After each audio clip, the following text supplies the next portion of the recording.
Hello, friends. Bonjour mes amis, nous poursuivons notre voyage à travers le merveilleux livre « Heureux ceux qui » et aujourd'hui nous allons examiner deux métaphores très intéressantes que le Christ a utilisées pour décrire ses disciples, le sel et la lumière. Vous êtes le sel de la terre, mais si le sel perd sa saveur, avec quoi la lui rendra-t-on ? Il ne sert plus qu'à être jeté dehors et piétiné.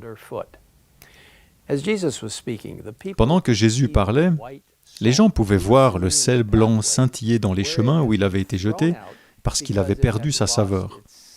Une image très claire de ce que le Maître disait. Non seulement le sel apporte de la saveur, mais il sert aussi de conservateur. Lorsque Jésus nous appelle à être comme le sel, il nous invite à devenir des agents du salut pour les autres. Les chrétiens qui auront été purifiés par la vérité, écrit Ellen White, posséderont les qualités qui préserveront le monde d'une corruption morale complète. Mais pour être efficace, nous devons nous mêler aux autres par un contact personnel et attentionné. Lorsque les autres verront l'amour de Jésus dans notre cœur et sa justice imprégner notre vie, leur cœur sera réchauffé par notre intérêt et notre amour désintéressé pour eux. Cela ne se produit pas par nos propres forces, mais c'est la puissance du Saint-Esprit qui apporte la transformation dans nos vies et dans celles de ceux que nous touchons. La consécration personnelle au Seigneur est vitale. Nous lisons « Sans une foi vivante en Jésus, notre Sauveur personnel, nous ne pourrons pas exercer notre influence sur le monde incrédule. Nous ne pouvons donner aux autres que ce que nous possédons nous-mêmes. Notre influence pour le bien et pour le relèvement de l'humanité est proportionnée à notre piété et à notre consécration. »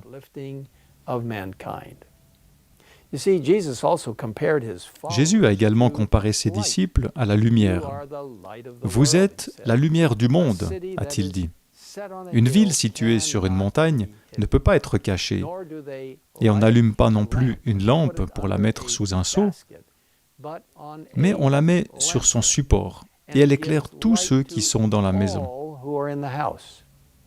Que, de la même manière, votre lumière brille devant les hommes, afin qu'ils voient votre belle manière d'agir, et qu'ainsi ils célèbrent la gloire de votre Père céleste.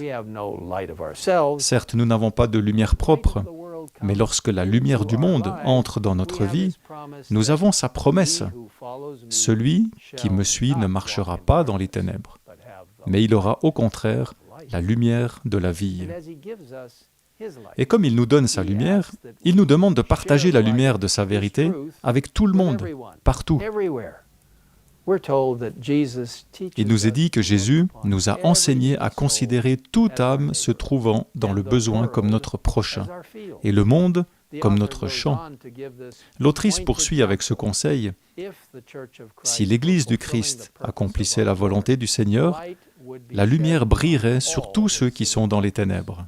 Au lieu de se concentrer sur eux-mêmes et de refuser égoïstement de porter leur croix, les membres de l'Église se répandraient dans tous les pays pour y faire luire, comme Jésus lui-même l'a fait, la lumière de l'Évangile du Royaume.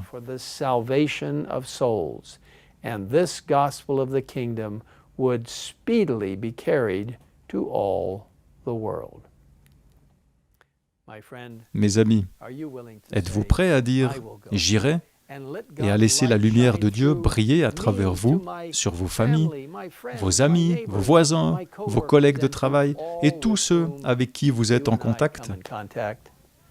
Êtes-vous prêts à aller, s'il vous appelle, dans un pays étranger ou dans un endroit auquel vous n'êtes pas habitué?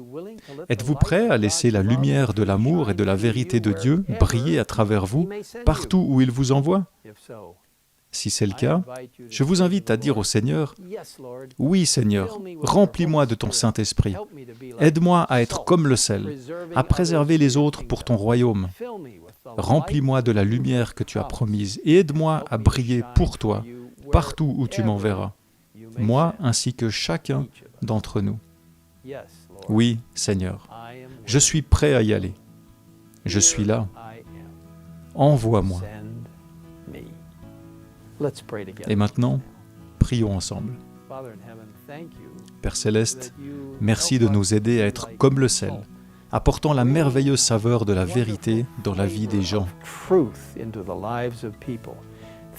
Merci de nous aider à être comme la lumière, en éclairant les pages de vérité éternelle dans la parole de Dieu. Maintenant, Seigneur, aide-nous à être pratiques dans tout ce que nous faisons. Aide les gens à voir que tu es notre Dieu magnifique, qui nous aime profondément et qui a un but pour chacune de nos vies. Seigneur, utilise-nous alors que nous nous consacrons à toi, que nous puissions être de puissants témoins et des lumières pour toi dans ce monde de ténèbres. Nous savons que Jésus va bientôt revenir, quand tout sera lumière pour l'éternité. Nous te le demandons au nom de Jésus. Amen. Amen.